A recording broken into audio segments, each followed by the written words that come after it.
Welcome to Taking the Edge Off the Middle East, a series of casual conversations that offer up rare insider knowledge on the most important events in the broader Middle East and why it all matters to America today. Be sure to follow us, review us, and subscribe. Your support makes this all possible. I'm Brian Katulis, a senior fellow at the Middle East Institute. And first, before I introduce our guest for this week, I just want to say a few things about what's going on here at the Middle East Institute. I'm really excited about it. We're back from the summer. We have many new colleagues who've joined us.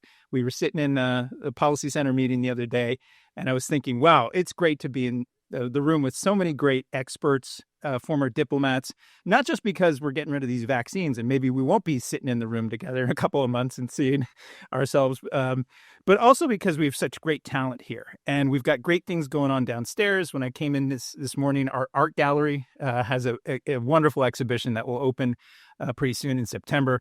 So come visit us here at MEI. We're on N Street. We're a vibrant place. We're growing. I'm going to turn to our conversation today. I'm really excited to introduce our guests. First, Ross Harrison, senior fellow here at the Middle East Institute and author of Decoding Iran, Decoding Iran's Foreign Policy. And secondly, we have Mohsen Milani, who is author of another terrific book, Iran's Rise and Rivalry with the United States in the Middle East. Ross and Mohsen, welcome to MEI. Let's take some edge off the Middle East. Thank you, Brian. Coming. Yeah. Pleasure being here with you, with my good friend Mohsen. Yeah. Well, I have to tell you, I read both of your books back to back at the end of my summer vacation and coming back to work. And we're inundated with so much information and knowledge, news, and especially when we have episodes like we saw in the war in June between Israel and Iran. And sometimes we miss sort of the depth and expertise. And both of you have produced great books. I highly recommend both Decoding Iran's Foreign Policy by Ross and Iran's Rise and Rivalry with the United States in the Middle East, because you both do similar things, but in your own way. Ross, you have this approach that looks at Iran in its strategic context and how it sees itself, how it sees the region, how it sees the world, and how it formulates its strategic thinking and then positions itself. Mohsen, your book, as I was telling you beforehand, offers a depth of knowledge and experience based on what you know about Iran's role in the region. And the key anchor is how it sees itself in this context of its relationship with the United States. And you walk through the episodes and key chapters on Lebanon, on Iraq, on Yemen and the Houthis, and as well as the Hamas and the Palestinian Islamic Jihad. And you teach me things when I read this that I really didn't know as a student of the Middle East and been working on it for 30 years. So thank you for your creations. Very, very, very good books. I want to ask you this first jump-off question, and maybe starting with you, Ross, today, and take it as you'd like, whatever time scale. Here we are in September of 2025. A lot has happened since your books have been published, and we'll talk about that. What do you see, first, Ross, as Iran's strategic position in the world, and how do you see its strategic calculus today in September 2025? Thank you, Brian. It's an honor to be here with you and with my good friend Mohsen. You know, as I say in the book, that I believe that Iran is at a strategic crossroads. Now, some would argue you could say that at any point in time. Right. But I really do believe it is for the following reasons, that Iran had a particular strategy, a strategic arc or strategic path arguably for the last 40 years. Yeah. And what I argue in the book is that strategic path is now a dead end. And if you think about how Iran has positioned itself strategically over the last 40 years, it has followed a bit of an unconventional foreign policy because it's had to, frankly. It's competing against, or at least it perceives that it's competing against the superpower of the United States, and then one of the way they see Israel, one of the U.S. proxies is Israel, and then the Arab states. So it's had to develop a different positioning strategy. And what I argue in the book that Iran followed, wittingly or unwittingly, the principles of the old Chinese strategist Sun Tzu, which was you don't compete with the enemy directly, you don't confront the enemy directly, you do it indirectly, in the shadows, in the margins. You don't concentrate power, you diffuse power. In fact, Sun Tzu actually talks about being like water, shapeless like water. And in many ways, Iran has followed that approach, which is to insinuate itself into the bowels of the region and been able to develop a certain positioning vis-a-vis the United States and Israel and the Arab states. Right. that really, in many ways, that road now has to some degree come to an end, in my view, because for some obvious reasons. Now it's been confronting directly its adversaries, partially because of its own doing, partially because of the doing of its militias, and partially because of its rivals itself. So it's now competing and rivaling and conflicting directly with the United States and Israel. So it puts itself in a very, very different, it's now in a very, very different position. It's a disadvantage. I think it's just, yes, because according to the traditional metrics of power, objectively, Iran is actually quite weak relative to many of its neighbors. When you look at the economy and you go through this and military and things like this, and in a sense, it used this strategy. That's right. To punch far above its weight. But your contention is that's at an endpoint and they're facing a strategic crossroads. And there's one other piece, Brian, and that is that to some degree, it was a blocking strategy. It was designed, their presence in Lebanon, in Yemen, in Syria, and Iraq was partially designed to keep the Arabs from ever reintegrating into a phalanx that could possibly threaten it.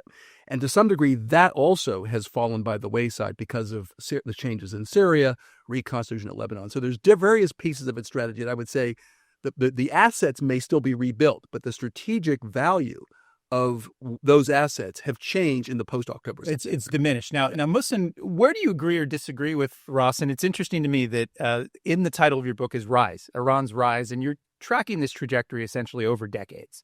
You're not talking about the last 4 or 5 years because, as I see it, Iran has really taken a hit, and it's down, but it's not out. Where do you agree or disagree with Ross's assessment about where it stands right now? First of all, thank you for inviting me. It's a great honor to be on your program and to be with my good friend, Ross. Let me start with the bigger picture of Iran's rise and then address your issue. The rise I am talking about started after the Islamic Revolution. Yes. And I trace the dynamics of that rise. I finished writing that book before Assad regime collapsed. Uh-huh. Before Nasrallah was killed, yes, before Iran was attacked.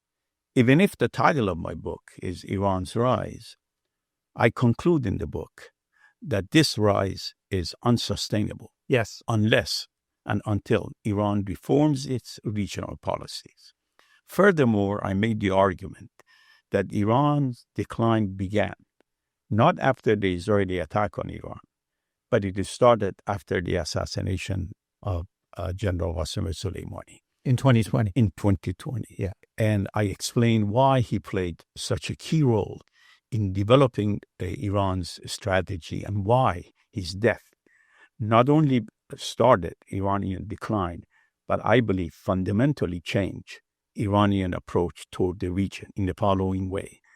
Qasem Soleimani believed in both offensive and defensive operations. Uh-huh. After his death, Iran became much more defensive than offensive. Yeah. Then now going back to your question today, I think after the attack, the American and Israeli attack on Iran, I would say Iran is going through what America went through after 9/11. Iran is in a state of shock, and they have started some soul-searching what happened. Right. They were expecting some sort of attack, but not the kind that happened 2 or 3 months ago. And there was a lot of infiltration. And a lot of other things. So what is going on today? If I have to summarize it, and that's where I could a little bit disagree with my Good. Let's disagree. Let's do it. Come on. I think Iran is going through a transitional phase with great degree of uncertainty. Uh-huh. And I am not here. I cannot believe anybody would disagree with me that it is not possible at this time to say what direction Iran is going. Yes. I see on the one hand great deal of pressure inside Iran for Iran to change its regional policy by perhaps taking the nuclear path or by becoming much more aggressive than before. Now, I don't think Iran is in a position to be as aggressive as it was before. But there is that pressure inside Iran. Mm-hmm. There is also pressure by some pro-Western, pro-American forces inside Iran that we have to change our policy. Mm-hmm. But the key is that I don't think Iran has made up its mind. Right. It is waiting. And that's why I talk about a period of uncertainty. What I can say for sure is that I don't think we have seen the end of the axis of resistance. The axis of resistance has been weakened, no doubt about it, but it is not out.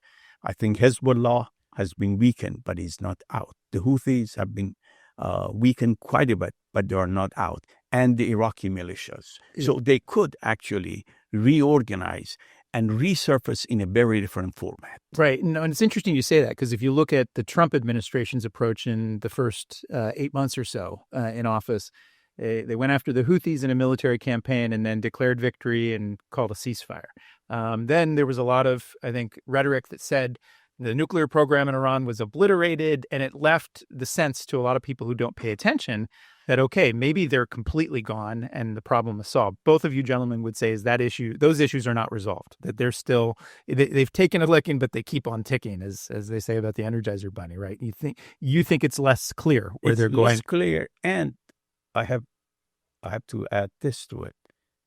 If it wasn't that clear, if the axis of resistance was as weakened as some people suggest, why is it that they keep pushing? Iran has to abandon its policies. If Iran's nuclear program was completely destroyed, why is it that the Europeans insist that we need to go back to the negotiating table? Yeah, I think they understand it. Behind closed door, they probably agree with me, but when it comes to the public, they agree with Ross. They have to. Yeah. What do you say, Ross? Yeah, I mean, I think there's two pieces here. One is the possible reconstitution of the axis of resistance. And I think Mohsen is absolutely right that they have the ability, perhaps in a different way, to reshape the axis of resistance. The question is one of strategic effect, strategic benefit of that. And if you look, remember, strategy, the enemy gets a vote in terms of the effectiveness of your strategy, right? So the Israeli dynamics and Israeli red lines have changed. The red lines of the United States have changed. So my argument is that even if they're able to reconstitute it, they can't go back to the status. It's unlikely that they can go back to the status quo ante in terms of strategic effect.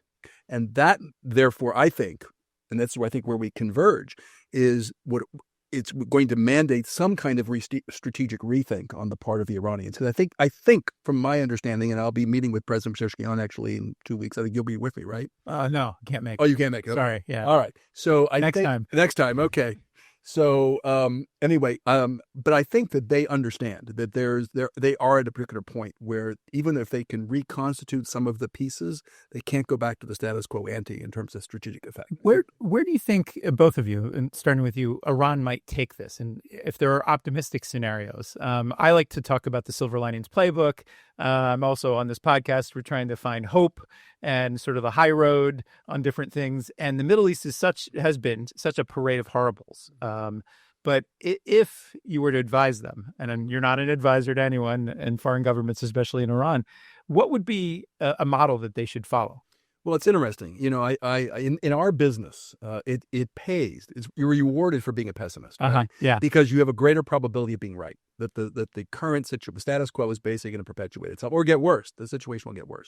What I try to do in the book, and I say that the reason why I look at another model, which is Vietnam, is not because I think that there's a high probability that Iran will transition like Vietnam did in the 1990s. Right. The probabilities are low. But I think it's important that we at least think about, if we're thinking about strategy, think about possible analogs for how Iran might progress going forward. And I say in the book that if you were in Europe in 1945 or 43, and you said, well, within 10 years, you'll have a European coal and steel community, and that then later that'll become the European community, and that will then morph into the 1990s into the European Union. So you can't get there from here. Crazy, yeah. Crazy. And similarly in Vietnam, if you said that in the 1970s, that Vietnam would become a responsible actor in the region, you couldn't get there from there. So what I do is I look at what drove the Vietnam to reposition itself from being an interventionist actor in the region. They were interventionist in Laos and Cambodia. They had a very rigid ideology, and what were the dynamics that caused them to make a transition? And what I do is I look at the leadership dynamics, and then the regional dynamics, and then the global dynamics. And I'm not suggesting that those dynamics exist in Iran or in the Middle East or in the region or in the global community today. In fact, I argue they're not conducive to that. Yeah. And I'm saying if these conditions would somehow coalesce and converge, that we could at least imagine Iran making a transition. You have an incredibly vibrant young youth force, population in Iran, Right? Yeah. Well educated, Yeah. wanting to reconnect to the world. There's all sorts of dynamics that should militate towards Iran becoming a responsible actor in the region. So what I do in the book is I say that's the silver lining. That Vietnam is one example from outside the region that we can look at, not because it's the most probable, actually because it's probably the least probable, but it's an interesting analog, and should it cause us to think, well, wait, maybe if we were trying to look for local dynamics, leadership dynamics, at a time when Khamenei is probably on his, we're looking at a transition in the next few years. Right. And the region is going through shifts, and the international community is going through shifts, what would have to happen to at least create the possible conditions for Iran to make that transition? Yeah, that's what I loved about your book. And again, it goes beyond the news, and it offers an analytic framework and then proposes different ideas. And as I told you, the Vietnam thing didn't come up until you get to the end. Right. Sort of like, sorry, spoiling it for folks and all of this. And hopefully for those, if you're in Iran and you're listening to this, think about this idea, especially maybe you can bring it up with the president when you see him in New York. Say, you might think about the Vietnam thing, right? They did a pretty good thing for themselves. So, Mohsen, where do you think the leader, you mentioned it's really unclear. I'm going to press you on that. I'm sure for certain. I'm not going to argue with that. But where do you think they might take things after taking so many hits over the last year, especially, but over the last 5 years? How might they recalibrate to respond to what you identify in your book as this gap between where the people are? And, in a sense, I don't know if you would agree that the regime in Iran, the government, for the last several years has been fighting endless wars without public support at home. There have been protests about Syria and overextension, concerns about overextension. Where do you think they might go in that dynamic? Let me address it in the following way, not answering the question you raised. What would you recommend? Right. Rather than telling you what they are going. Right. Let me come out with 3 ideas that I think if I were to advise the Iranian government, I would say. Number 1, I think the key is that they need to consolidate what is left of the axis of resistance. That means that the only way they can consolidate this is to revise their policy of arming these militias. And they need to start pushing for gradual political incorporation of these militias into state structure. So instead of weakening the state systems, strengthening them. That's right. They have already a constituency inside these countries. You can't go back. This is where I agree with Ross. You can't go back to the old days. It's not just possible anymore, and there is no support for it inside Iran. So that's what you have to do, number 1. That's the key. But in order to do that, you have to come up with some sort of understanding with the U.S. I would tell the government, get the hell out of this business of negotiating about nuclear issues and enrichment. There is not much of it left. Instead, move toward normalization of relations with the United States. Yes. And that, in the context of that normalization, then we can talk about the nuclear issue. And finally, thirdly, you need to make some changes inside Iran. You have to understand that a foreign policy that does not have the support of the majority of the people, does not have legitimacy inside the country, is not the kind of foreign policy that can be sustained. Yes. So you need to make external reforms, i.e. consolidation of what is left, stop arming these militias. Number 2, move toward normalization of relations with the U.S. And number 3, make sure that whatever you want to do in foreign policy enjoys the support of a good chunk of the Iranian population. Do you think the current crop of leaders or the ones that might come when there's a transition capable of doing that? In your concluding chapter, you have this interesting quote from George Washington, which I remember, first American president, but you're quoting a first American president And you essentially say what Washington said in his farewell address was the nation which indulges towards another an habitual hatred and a habitual fondness in some sort of degree is a slave. It is a slave to its animosity or to its affection, either of which is sufficient to lead it astray from its duty and its interest. You're talking about. I am talking about anti-Americanism as the foundation of Iranian foreign policy. Can they move beyond that to your second point? I believe that as long as Ayatollah Khamenei is alive, that is very unlikely. Okay. You could see moderations of that anti-Americanism. But a fundamental change, I just don't see it. Ayatollah Khamenei has invested 38 years of his life from this, and it's very unlikely that he's going to do this at this time. But it is something that has to be done. Again, in terms of changing the regional policy, you can make those changes that I am talking about only after you seek some sort of understanding with the U.S., which includes some sort of revision of Iranian policy toward Israel. That those two policies, anti-Americanism and anti-Israel, cannot remain the basis of Iranian foreign policy anymore. And offering that analysis, it opens it up beyond sort of the important issues, but though narrow and tactical from the framework you're talking about on the nuclear. Certainly if they got nuclear weapons, that would be transformative. But you're saying that it needs to think about, both of you are, how it relates with the rest of the world and then how it connects with its own people. And that's the sort of thinking that's required. Right. And to augment, I think, Mohsen's comment is that the strategy that Iran followed, really, to the degree there were benefits, and there were certainly benefits in terms of deterrence, were very narrow benefits to the Iranian people. It basically was security to the regime and security of the country.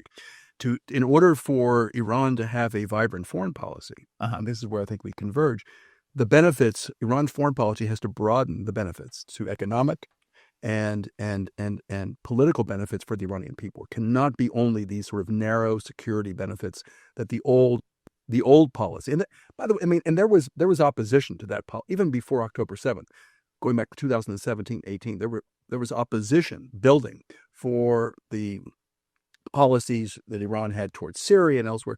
Iranians were saying, why are we supporting this regime? First of all, it's a dictatorial regime, but also it's taking resources away from us. And so I think that piece is something that's, to add to your point, Mohsen, is just not sustainable going forward. Particularly after the cataclysm. Let me add something to this because it's extremely important. One of the things I do in this book, when I discuss Iran's policy toward Iraq and Syria and Lebanon and Yemen and Gaza, I trace Iranian foreign policy from the days of the Shah all the way to today, so that I can show continuity and change in foreign policy. But one of the most interesting conclusions I reached is that in 1979, when the Islamic Revolution happened, if you look at the position of Iran in the region, Mohammad Reza Shah was without a doubt either the number one most powerful figure in the Middle East, or if you don't want to praise him a lot, you could say one of the top 2 or 3 most powerful. Iran had an army over 550,000 men and women, one of the best air forces in the Middle East, without a question the most equipped army in the Middle East. The Shah was awash with petrodollar, and everything was working for the Shah externally. Iran was the hegemon in the Persian Gulf. And remember, in those days, Persian Gulf was much more important for the U.S. than it is today. And on the eve of the revolution, Jimmy Carter went there. Absolutely. Remember, we talked about this with Ed Luce on a previous podcast. And he said, I salute you, Your Majesty, for having created an island of stability in one of the more troubled regions of the world. We were top officials. And formally, say 52 weeks later, the entire system collapsed. Now, my point is that why did it collapse? Did it collapse because Iran had become too powerful in the region?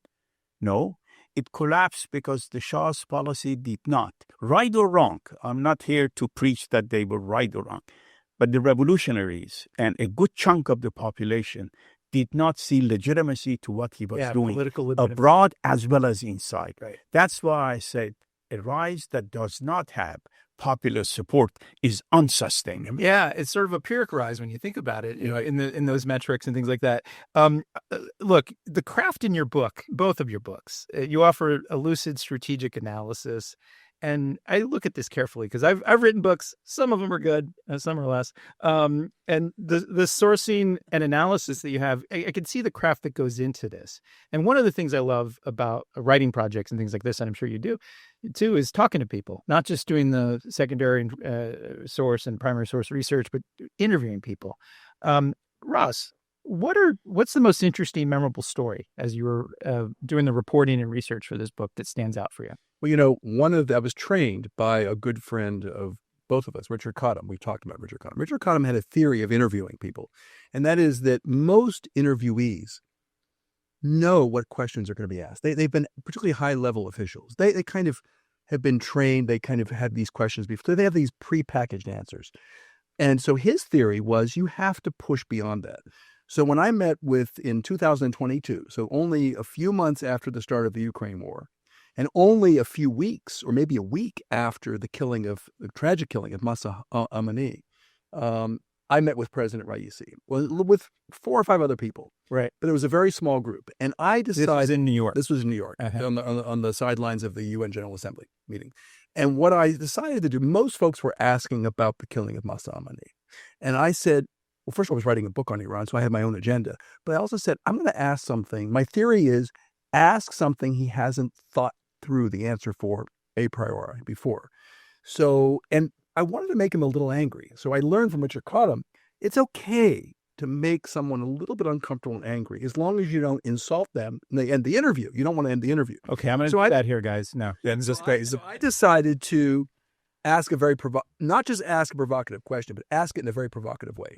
And I remember the other people in the room were really uncomfortable after I did it, because they weren't sure that the meeting wasn't going to end. So I asked President Raisi, I said, Mr. President, in all due respect, I said, you're talking about Iran's strategic position being strong right now, vis-a-vis global powers. And I'm going to quote the first supreme leader of Iran, Ayatollah Ruhollah Khomeini. Yeah. He said, neither east nor west. And neither east nor west was not just a slogan. It was based upon Iran's history of great powers who competed with one another, yet also collaborated when it came to a crisis. They collaborated with each other against Iran. Right. So he said neither east nor west. Now, Mr. President, right now you're tilting towards Russia and China. How are you going to maintain your leverage in that relationship, given Iran's history vis-a-vis Russia? Mm-hmm. So I quoted the supreme leader. You don't typically do that to an Iranian president. So I knew it would give him a rise. And he didn't get angry, but you could tell his voice decibel went way up. And he gave me an answer. And it was an answer that it was a fair answer, actually. He said, well, first of all, he pointed to me, you pushed us into that position by walking away from the JCPOA in 2018, number one. Wait, Ross Harrison broke? He said, Ross Harrison. Yes, Ross Harrison. Yeah, Donald Trump in 2018. Donald Trump, the U.S., basically you being the U.S. Yeah. And second of all, so you didn't leave us a choice. And number two, he didn't say this. We have a bit more leverage than we've had in the past, implying that in the wake of the Ukraine invasion by Russia, that Iran had a bit more leverage vis-a-vis Russia than they had had previously. And that Russia was, like Iran, was a pariah state at that point. So he didn't say that, but he implied that. So that was probably the more interesting. That's great. Because I tried to make him a little angry, and I was invited back the next year. 1993. It wasn't that interesting of a meeting. And then I'm still being invited back. So I guess I didn't didn't anger that. Anger him. Yeah. I don't know what our rating is these days. That's great. And again, you weave these stories into the history, into sort of the strategic analysis. And that's sort of the craft of doing things like this. It's not just popping off with an opinion about this or that. And, and it's an important part of what you do as an educator at the University of South Florida. And you try to impart how you do these things to think for yourself and develop your own analytic frameworks. Mohsen, what's your best story from this book reporting and research? Around I don't remember the exact year, but it was in the 1990s. When I wrote my first book, it was about the preconditions of the Islamic Revolution. Uh-huh. And I tried to answer the question, why was it that the Shah's regime, so powerful, was so quickly overthrown?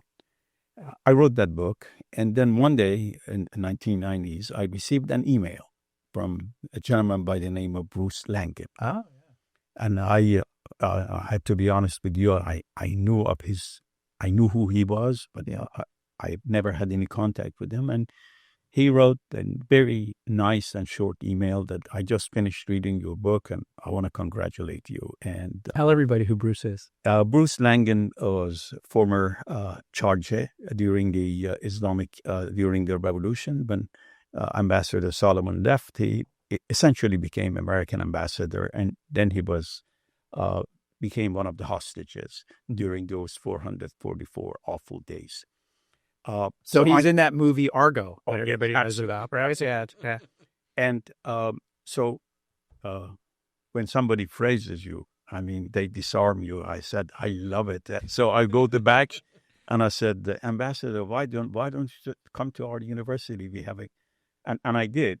Yeah, we're in Florida. We got beaches, and we have a conference on U.S.-Iran relations. Oh, that's cool. And he said, yes, I'm going to come. So he came, and I sat down and interviewed him. And I asked him a question about what did he learn while he was in those 404 days of captivity. What did you learn, Bruce Langen? God bless his soul. Wonderful man, a true gentleman. Yeah. And he said, I don't have to think a lot about your question. I can give you a quick answer. He said, when I was in captivity, I realized how little we knew about Iran, even if we had the largest embassy in the Middle East. So this is the number two who was then acting. He said, we knew very little. We knew about the government of Iran, but we knew very little about the opposition. Yeah. We knew even less about the people. We knew even less about the culture. He said, that's why when the revolution happened, we didn't know any of the major figures. Right. A few of them we did, but most of them we did not know. And that, I think, is one of the most important lessons I have learned about American foreign policy. Yeah, it's an important... It hasn't changed. Yeah, that's what I was going to say, is I don't think it's changed. I remember research I was doing at a different think tank back during the Arab Spring, during the Arab uprisings. And I lived in Egypt, and we would do research and get outside of the bubble, not just talk to Egyptian officials and look at the speeches and things like this, but tried as hard as it is. And some of these societies lack freedom. They are autocratic societies, and it's hard to get a good read on what's going on outside of that bubble. And yet, time and time again, it's not a Democrat or Republican thing. We just misread where the societal trends are. Absolutely. And the government institutions, which are in a different flux and change right now here in the United States, we weren't doing that well, even when we had invaded and occupied places like Iraq, absolutely, and Afghanistan. And that's something, it's sort of a big blind spot. And it's an amazing story that I don't know how we correct it. How do you take the knowledge that you both know? I can give you one way that we can correct it, and that's what the late James Bell, one of the greatest American scholars of modern Iran, he died a few years ago, and he wrote a fantastic book about why the U.S.-Iran relations, why it ended up in such great animosity. One of the points he makes, and I don't remember the exact numbers, but he said the American embassy in Iran, less than 20%. Again, I'm giving you a ballpark number. Right. Yeah. Less than 20% spoke Persian language, much less. Remember, there were 50,000 Americans living in Iran. It wasn't like we're sending Americans to a country we've never heard of. 55,000 Americans in 1979 were living in Iran. Wow. And he said only 15 or 20% spoke Persian language, and they were lower-ranking guys. Uh-huh. Not a single American ambassador spoke the Persian language. Right. Not a single one. More than 70%, he says in his book, of the British personnel in their embassy spoke the Persian language, even a higher percentage of Russians. Yeah, learn the language. It's interesting cultures, I think, between the British and the U.S., at least over the last 10 or 15 years. I don't know if you know who Rory Stewart is. He was in the Foreign Service, and he served in Iraq with the Brits. And he actually was praiseworthy. He would argue, I think, is that a lot of that was a vestige of British colonialism. It had a huge amount of downsides, in a lot of places in India and other places, but they had a system where they actually learned the language and the culture, and people stayed there. They didn't rotate out after 2 or 3 years. And again, even this rotation system of Americans going in and out, not really knowing the language, we're actually unilaterally disarming and moving back even further from being in knowledge of the region. People like Chris Stevens, if you know him, who was the diplomat who was killed tragically in Libya, and then became basically a punching bag for our own fights here. But so that's a key thing that is missing, and it's a blind spot. Brian, if you want to become a plumber in this country, you have to take a class. You have to pass an exam to get licensed. Yes. Why don't we do the same thing for our ambassador? Before they go somewhere, enforce it on them. Take a quick class on culture. 2 or 3 months on languages. Yeah. I have a Foreign Service. Yeah, I think they do that. Is that mandatory? Well, it is, but clearly it's not. And to me, my bias here is also DCM. Yes, I don't know about an ambassador, but DCM. Yeah, my bias here is it's good earlier in your life to go and live in places where you want to serve and understand and learn the language, but you also build networks. You build friendships with people, like I still have to this day. I constantly talk about my friends in Jordan and in Gaza and West Bank and other places, and I reach back to them. And that's the sort of thing I think you need to do. I want to ask you about a different facet. Both of your books, I would classify you as realist, right? You would accept that label. You don't think that ideology matters a lot. You mentioned some of the terrorism that Iran has engaged in, and especially in Lebanon and in other places. But you basically look at Iran as an entity that is a state, like both of you quote Henry Kissinger and things like this. I want to bring the Iranian people into it. And both of you mentioned this gap between where the government is and the regime and where the people are and have been for a while. Again, similar to that first question, not the calculus of the leaders of Iran, but where do you see the people of Iran? You mentioned a few things about this.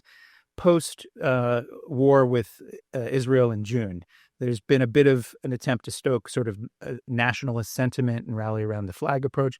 But Ross, you first, where do you assess in the fall of 2025 where the Iranian public is? And where yes, I mean, there was a spurt of, obviously nationalism. When you attack a country, the notion that somehow you're going to applaud the attackers is fanciful. There was that fantasy, but there was a spurt of nationalism towards the country, not necessarily in support of the regime, but towards the country. If you think about Iranian strategy, the Iranian strategy was built upon, as I mentioned earlier, insinuating itself into the bowels of the region. And part of it was based upon trying to use some soft power. The ability for Iran to use soft power when they don't have that soft power at home, when they don't have the support of the people, Iranian people at home, in terms of their foreign policy objectives, they're not going to be able to be as successful as they think they once were. So I think that the Iranian people are probably, the tragedy in my view, of walking away from the 2018 nuclear deal. It wasn't just a betrayal of American interests. It was a betrayal of American interest in my estimation. It was a betrayal of a generation of Iranians who were trying to break out of and saw an opening to break out of the foreign policy of the past. And they saw a U.S. president at the time, President Barack Obama, who was creating that pathway. And there were celebrations in the streets. And there was a sense that somehow Iran would be able to connect with the world, not connect with the world in the way the Pahlavi dynasty was in terms of advancing U.S. interests, advancing Iranian interests, but connecting to the global community. And that dream ended in 2018. I don't think they've recovered from it. And then with the killing, as you mentioned, Major General Qasem Soleimani in 2020.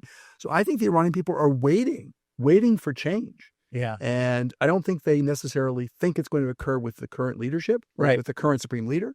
I think they're waiting for change because they are the most educated, the most vibrant, the most hopeful about their own future, and the most nationalistic of almost any country in the region. Yeah, there's a lot of pride there. Yeah. Mohsen, where do you agree or disagree? What do you think? Basically agree with most of what he said, but I want to hear the disagreement. I'll tell you why in a second. Let's mix it up. Number one, when we talk about Iran, we have to remember we're talking about a country of about 90 million people. So anytime I hear people talk about Iranians, right, I say, ask the question, what segments of Iranian society are you talking about? Right. We have urbanized Iranians.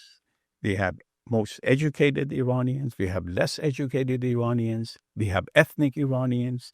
We have rich Iranians. Yeah. Poor. So you have to be very specific when you talk about a diverse society like Iran. That's a fair point. Yeah. Which Iranians are you talking about? For example, I hear people are against the Islamic Republic. Yes, some people are against the Islamic Republic, but be more specific. Tell me what segments of the society.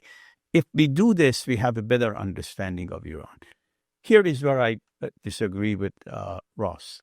I think Iranians do want change. It's very clear. In the past 4 to 5 years, we have a new generation of Iranians that don't remember the Islamic Revolution of 1979. Right. They don't remember anything about Khomeini. They don't remember anything about the hostage crisis. They are educated. They are highly wired. In most cases, they are pro-American. But that is one segment of Iranian society. But overall, if you look at Iran as a society today, considering the diversity, I would say yes, they want change. However, there is but they are very cautious about what kind of change is going to come to Iran. Why do I say that? Because they have experienced one revolution that did not produce what they were hoping it would produce. They went into a war with Iraq for 8 years, and their economic, if you look at Iran of 1979 to today, you can see that Iran's economy is not doing that well.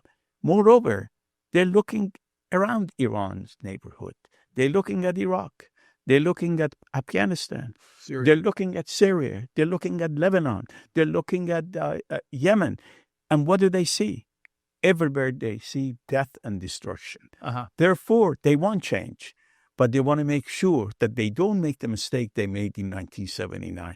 They want to make sure if there is going to be radical change, it is a kind of radical change that can produce better result. Yeah. In other words, Iranians have become politically much more mature than they were in 1979. How do you think, this is a speculative question, but it's not in your book because you don't cover it, but how do you think the Iranian people looked at the change in Syria when Assad, which was a strategic asset, as you both argue, for the Iranian regime, how did they, and I know it's probably mixed views because of who came into power in Syria, who's currently the de facto government.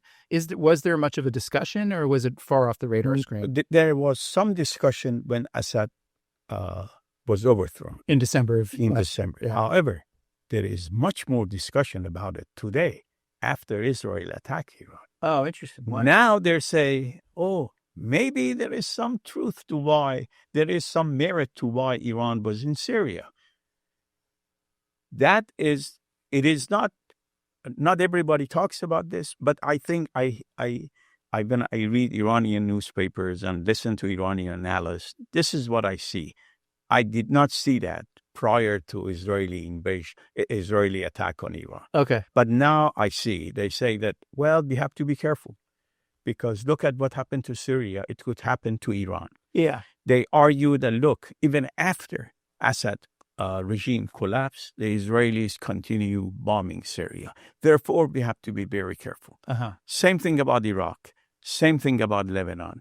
I think Iranians have become much more conservative in advocating for change than they were before. That's interesting. I think that's right. But I think that if you look at the difference between the Iraqi regime of Saddam Hussein, the Assad regime, or any of the regimes in the region, the Iranian system is much more, the centers of power are much more diversified. There's much more of an institutional structure, much more debates, many more.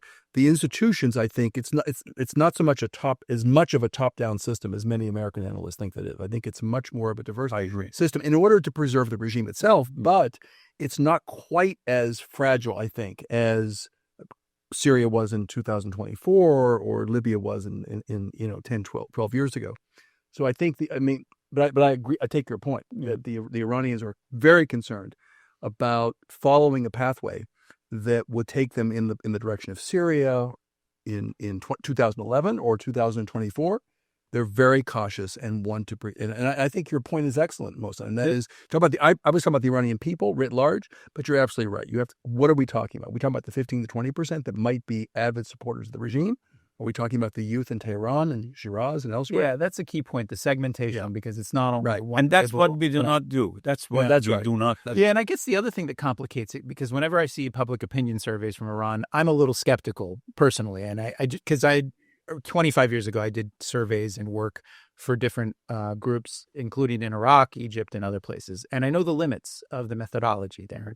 And it's also, a lot of these places are not free societies, right? And it's easy to dismiss. I don't dismiss, like many people do, these tools, because it's sort of the blind man touching part of the elephant, as some people say. You get a sense of different things, but in an autocratic society where dissent is stifled, and you see it across everywhere in the Middle East, it's hard to really get a sense of what that segmentation looks like. Brian, one of the things I've noticed in Iranian media, and you probably have noticed that too, this is a cell phone. So I can be a journalist. Right. I go somewhere and I take one video of one person doing X and Y.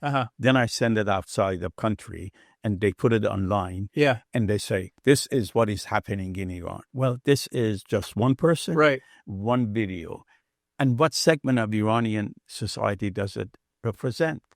When you have discontent among the merchant class, that's much more dangerous than having discontent among students. Students can't overthrow the regime. But they have power. They have power. They have money. They That's create right. jobs, when you have discontent among the armed forces and security forces, that's important. So don't be fooled by the number. Look at where that number comes from. Segments of society. Yeah, to everyone, the Bazaris Bazaris as consequential today as they were during the revolution? I think they're as consequential. Oh, wow. That's interesting. Absolutely. Yeah, that's interesting. And as he held up the cell phone there, everybody can be a journalist. I thought, well, listen, you with that wonderful shirt and the cell phone, you could be an influencer. You could be on TikTok. Let me shake their hand. Let me shake their hand. There we go. Yeah. Thank you. I got a new job.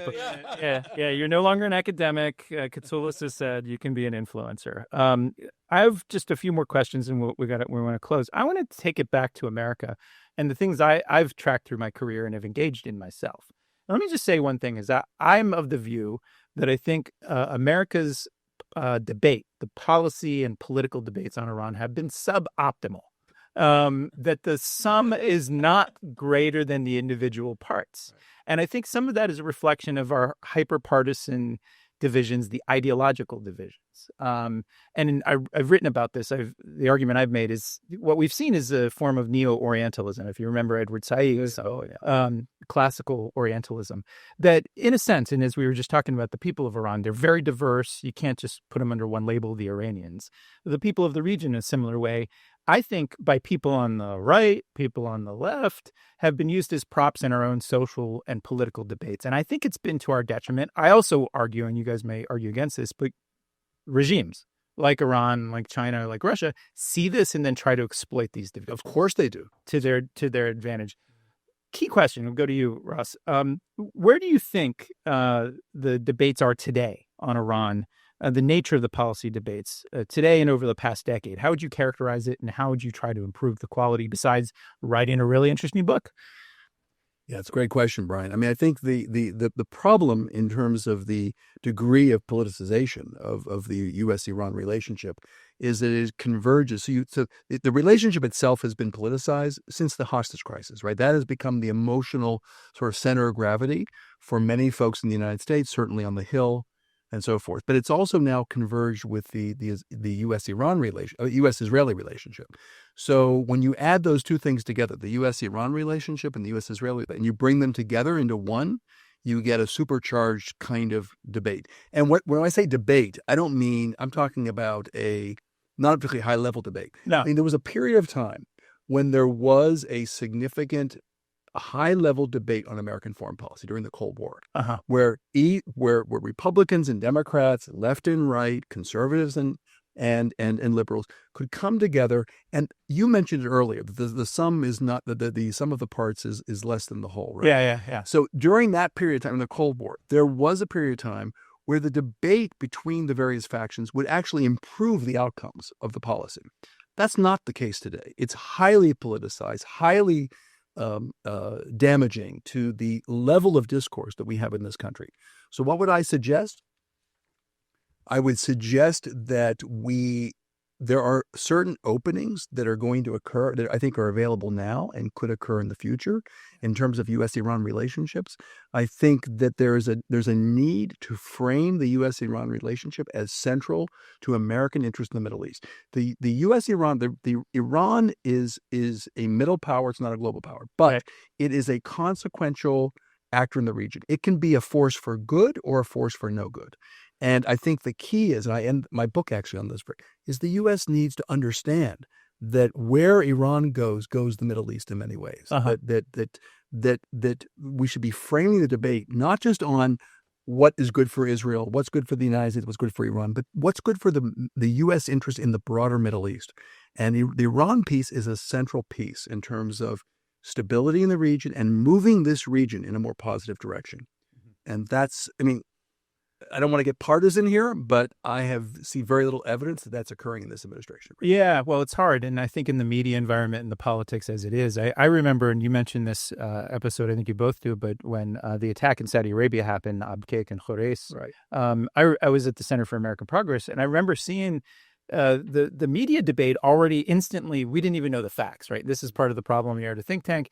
And people would pick sides, and it was the side that they were in. And I joked at the time, artificial intelligence and algorithms were getting so good that you could probably replace some of the think tank thought leaders on Iran or other things with bots. That in a sense, they're predictable. You have an event and things like this. And maybe it was too cynical that they wouldn't wait to see the facts and then see who was behind it. And then what does this mean? Because some were interpreting it through well, we should have stayed in the JCPOA, and others were saying, well, no, we needed even better and stronger maximum pressure. Mohsen, how do you see it? You're in academia too. You write books, but you're on college campuses. How do you see the nature and quality of the debate on Iran? Extremely poor, not encouraging, because it's usually one-sided. As if we live in echo chambers. We like to listen to people who reinforce our own points of view. Right, and that's dangerous. And it's extremely dangerous, especially when it comes to the case of Iran, because of what happened in those 444 days. I think that remains a poisonous aspect of this relationship. It's a trauma, like in the way, you both mentioned the Iran-Iraq War. Yeah. It was seminal for the current powers that be in Iran. And it's a trauma that endures through generations. People think about this in certain ways, and 8 in 10 Americans have an unfavorable view of Iran, I think, because of that and other things. But so that's part of it. One of the things that I think can improve the quality of the debate, of course, and I'm focusing on academia only, I'm not talking about policy circles, is that if you look at the literature on Iran written in the West, especially in the United States, say from after World War II, when the U.S. became somewhat interested in Iran, and then gradually in the 1960s became more interested. You see one drastic difference between that literature and the literature that has been coming out after the Islamic Revolution. Mm-hmm. And the major difference is that prior to the 1979, most of the fantastic literature were written by Americans who knew Iran, who had traveled to Iran. Some of them spoke the language, but they were essentially Americans. Richard Fry's of the world, Marvin Zunis's of the world, Richard Cotton's of the world, James Bale's of the world. Now, we don't have too many of that breed today. Ross is an exception. That's why he's my good friend. Yeah, absolutely. Not the only reason why. I'll take the Fifth Amendment on that, boss. Ouch. Yeah. But one thing we can do, I think, regardless of what kind of political relationship the two governments have, there has to be more people-to-people encounter and academic exchanges. Right. I dedicated this book to the people of the United States and Iran for lasting peace and friendship. I meant it. It wasn't a slogan. I meant it. It's part of my philosophy. Right. Because I think once you get to know another culture, once you get to know another people, it's less likely that you're going to engage in war. Much less likely. Yeah. And most people don't know. Most Americans don't know about Iran. And unfortunately, the Iranians who live in Iran know less about America than Americans know about Iran. No, I fully agree. You have to change. Yeah, and I've myself engaged in what they call the track twos, both here at MEI, and we miss our former colleague Rhonda Slim. I'm going to see her when she's here in September, and she would gather people together from different backgrounds, and I'd see some friends from Tehran, and they really became friends after multiple engagements. Also, during sort of when the JCPOA was in place, there were actually back in 2016, 17, there were a lot of meetings in Rome and Vienna that I went to. And then this was the consequence of a policy decision, not just what I thought was a strategic mistake of pulling out of the JCPOA, but all of these things chilled that dialogue. When Trump pulled out of the JCPOA, it just didn't become safe, I think, for Iranians to sit and talk. And there was always, I'm sure, limits that they had. So I think that's essential. Thanks for offering those comments. We're getting to the end part, and I'm going to start singing more on the podcast here. The getting to know you. I don't know if people will like that, but the getting to know you. And this is important because I hope a lot of students and next generation scholars are listening to us. So I want to ask you a few questions. We'll do it pretty crisply. But first, one thing I noticed in your books, you both gentlemen are married to Persian women. Is that correct? True or false? Manaz and Ramak, right? Correct. Yeah. And Correct. did they critique your these? Well, you're Iranian as well, but did they have differences of views? What did Ross? What did Manaz think about your book? She loved it. I mean, I wrote it because, I had a particular background. Remember, you have to have dinner. But I know we're good tonight, but it was not coming out. So this is not coming out until September 9th. He can say whatever. Yeah, I can say it's coming out. So no, I think one of the motivations of the book was that I'm married to an Iranian who also lives in a country who gave her refuge. And so she loves the United States, but she also loves her home country, Iran. And the tension in her identity and tension in her emotions after the U.S. walked away from the JCPOA in 2018 was very profound. And I decided at that moment, which is why I dedicate the book to her, is that I needed to do the best I could to use my regional expertise, my strategic background, being a student of strategy, and do my best to represent the Islamic Republic, not as an apologist and not as a critic, but to do my best to position Iranian strategic thinking in the best way I could. Yeah. And that's why I dedicated to it. So I always say, when I came to the University of Florida, it was a cocktail party beforehand, I said it's a love story because I really wanted to do justice to my wife's home country. And I wanted to learn something about her through this enterprise, and I did. That's and hopefully you repeat that tonight at dinner. Yeah, beautiful. So Mohsen, Ramak has to tolerate what you call your idiosyncratic writing habits. What are those? I want to know. But let me first answer the question you asked. You're dodging me. I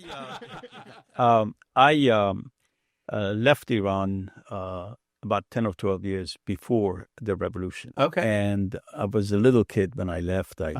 I went to California. I lived in Berkeley and Oakland, and I was there during the good old days. Oh, wow. Of the late 1960s and early 70s. You were a hippie, huh? That's not hippie, but that's why I do not want to talk about my idiosyncratic riding habits.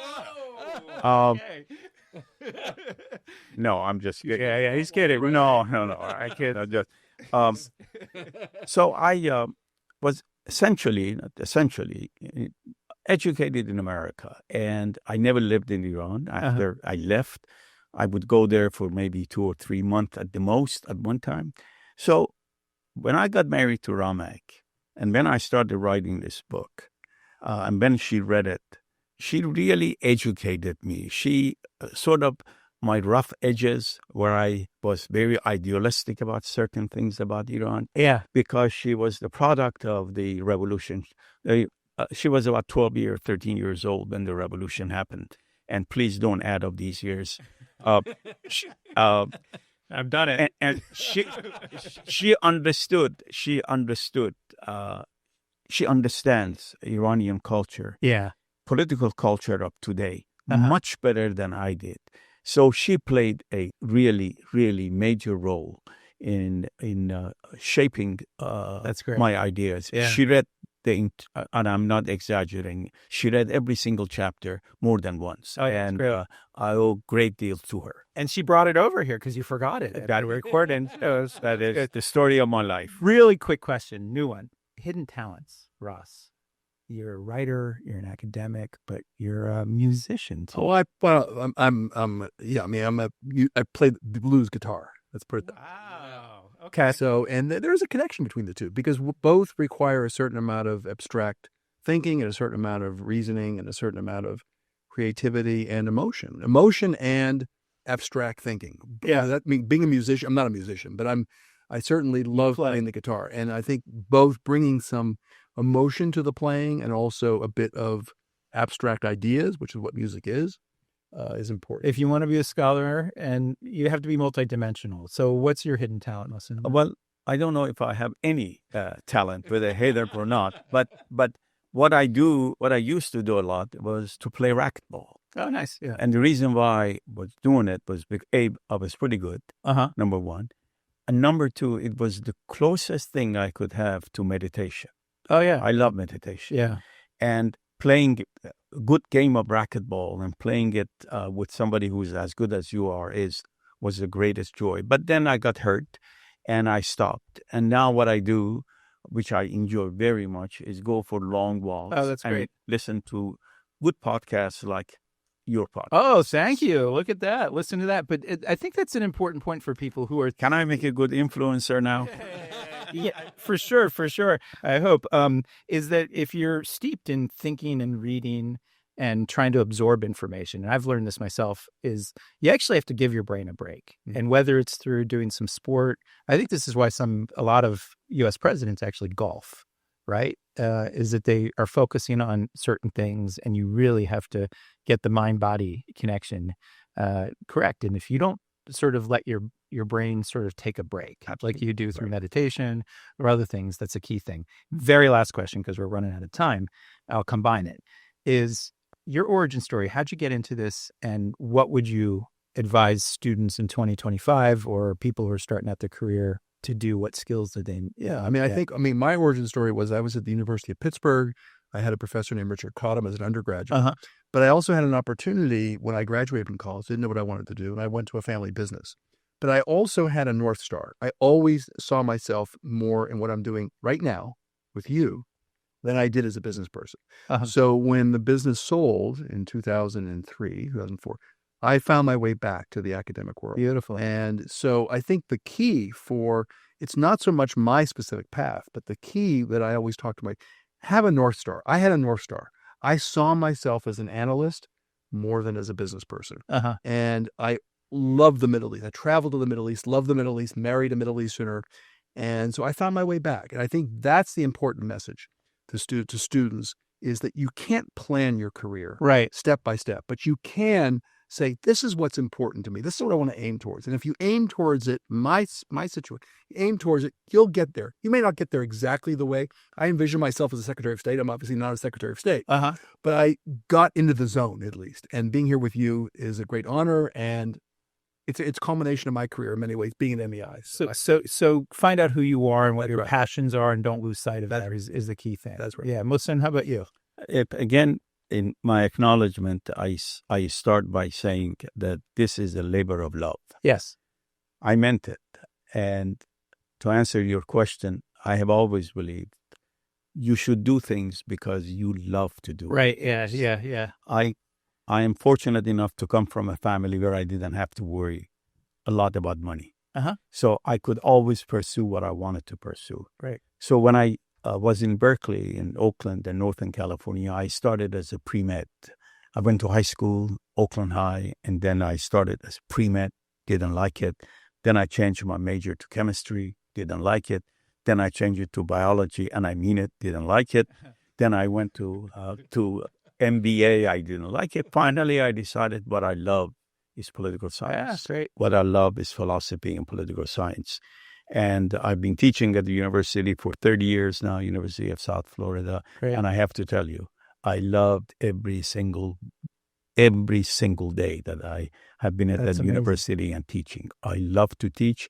And if there is one thing I can share with the people who listen to your program and who are young, who want to pursue a career, make sure you pursue what your heart tells you to pursue. Yes, that's great advice. And I think there's nothing better than trying to combine your loves and your labor. It's almost sacred, I think. And it's clear sort of in the quality of the books that you both have produced in this conversation that you've done that. And thanks for doing that. Thank you for both being on the program.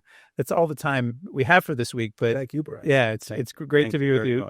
That's all the time we have for this week. Again, thank you to our listeners for tuning in, and to our colleagues, Bailey, Ryan, Athena, everybody here who makes the magic happen for their work on this week's episode. You can follow Middle East Institute on X, Instagram, Facebook, and YouTube, and subscribe to our email newsletters for the latest analysis and information about upcoming events. I'm Brian Katulis. We will see you all soon.